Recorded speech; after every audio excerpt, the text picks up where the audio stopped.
Hi, my name's Kit. I am a mom of two. I'm working towards financial independence with my husband, and this is a hack that saved me $600 on diapers and wipes for my second daughter. If you are in the messy middle and you have kids, this video would be for you. I have a 2-month-old now, and I realized recently that we spent just about nothing on supplies, things for baby when she came, and this is how. What helps a lot is we already have a 2-year-old, we have a girl, and then we just have this newborn who is also a girl. So no clothes are needed.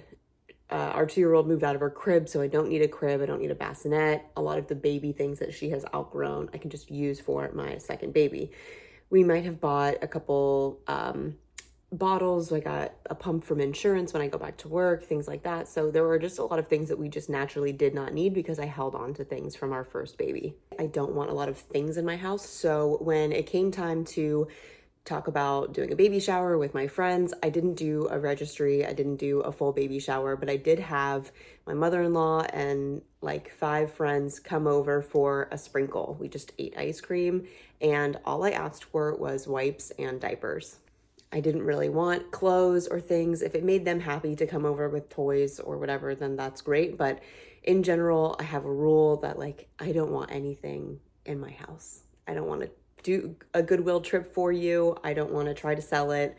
It just creates more work, and I'd rather just have less things in my house because just things naturally come in and fill up space, I feel like. So I am a psycho, and when I was organizing the closet, I organized it by size. I want to make sure that I was really efficient, and like in the middle of the night, if I need a pack of wipes, then I can just grab them out of the closet. If I need to hit the road, I can just grab an extra diaper. Like, I don't want to be looking for the diapers that I know I have. I want them to be like easy access in a closet right by the bedroom. So I took everything out, 9 months pregnant. I organized it all, and I was really excited. I had 2,568 wipes. I had 418 newborn diapers. I had 330 size 1 diapers, 253 size 2 diapers, 275 size 3 diapers, and then a few size 5 diapers.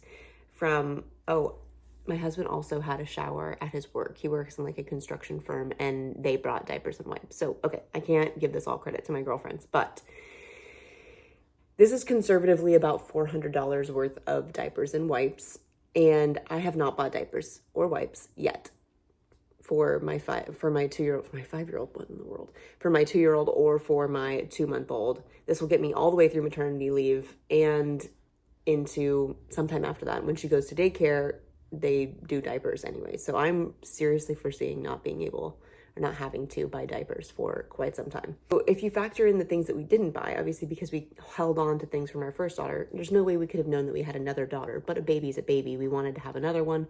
So we held on to carriers and the little thing that goes in the bath to hold the baby, and the little toilet and pacifiers, bottles, everything like that.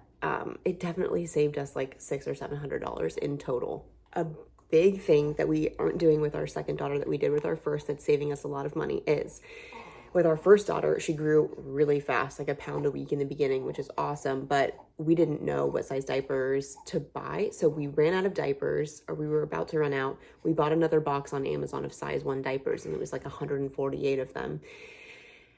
Instantly realized we didn't even have to open the box before we knew that she needed to be in size 2 diapers, which is like 12 pounds to 18 pounds. And so I just had this unopened box of diapers, not knowing what to do with them. Then I brought them to like a mama group that I was a part of and just gave them to a mom that could use them. However, I've learned a hack from a friend now that if you have an unopened box of diapers, bring them up to Walmart or Target or Publix, like wherever you think that they sell that type of diapers in an unopened box, and you can go to customer service and get store credit or exchange them for a size up. So I've already done it with newborn and size 1 diapers. I just have gone to Walmart. So all you have to do is like scan it into their system and just see if they have that. And if they do, then they'll take it back and then give you store credit. Anyway, so I've done it at Walmart. It does work. So it doesn't matter. You can have people bring sizes of any kind. It doesn't matter if your child grows out of it. You can just go back to the store and exchange it to save your money.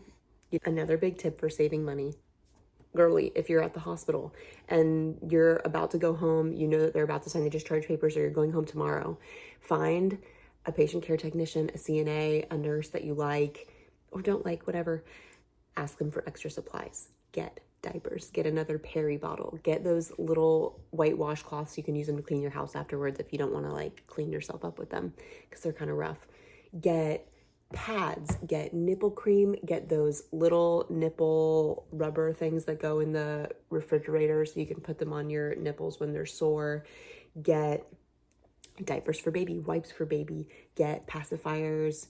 Sometimes they'll even give you formula if your milk hasn't come in, if you're going to go with formula. They will give you boxes of formula.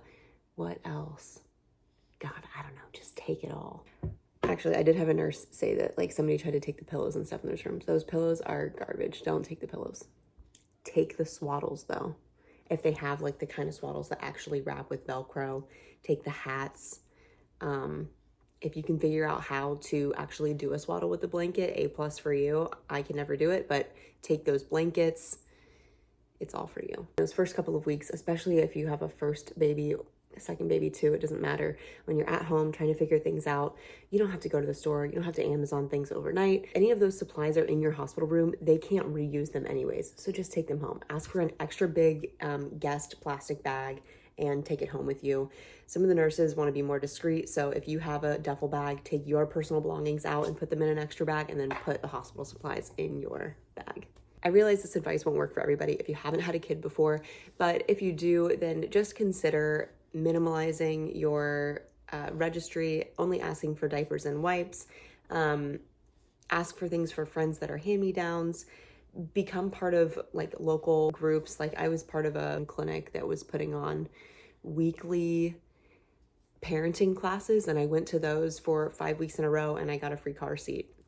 It saved me like $150 before I was actually working. I was just a stay-at-home mom, and stuff like that really helps minimize the cost of a new baby, which can be a really, really expensive thing. I realize a lot of personal finance content really skips the like young kids, unfinished house, real life logistics of what goes into the day-to-day of saving money and working towards financial independence. So I just wanted to make a video that talked about something that we did, and that this is just what money looks like in this season for us.